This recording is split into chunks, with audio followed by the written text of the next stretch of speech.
John Osborne here with Basecamp Trading, and today we're looking at Micron technology. You can see over the end of last year, Micron rose like crazy, went up to a high of 455.50, and we were getting a bunch of snapback indications at that point, and we did pull back.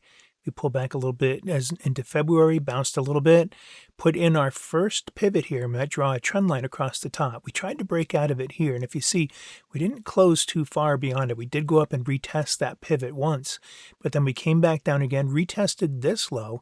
This was back in the beginning of March, and then we took off again. This time we went through and last kissed our trend line. That set up a bull flag, and up we went. So we actually gapped up today and went up and hit that 455.50 again. Today we went as high as 454.86. So we came within 64 cents of hitting that 455.50 again.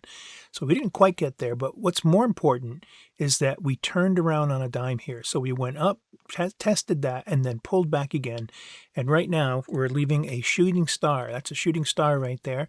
And with a long wick going to the upside, it's basically a U-turn in the market. Now, normally after a bull flag triggers like this, we'd expect to follow through for a couple more days. But in this case, because we have this reversal pattern here, we're going to be looking for it to potentially trigger tomorrow.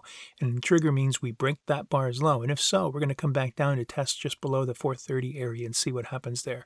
But it looks like it wants to keep going. Momentum's pushing higher, etc. So Micron's a little bit conflicted here. We'll see where it goes. If you like this kind of analysis, you can get a $7 30-day trial of all our rooms and see it firsthand and learn what you can during that time. Happy to have you join us. Details on how to do that are in the description below.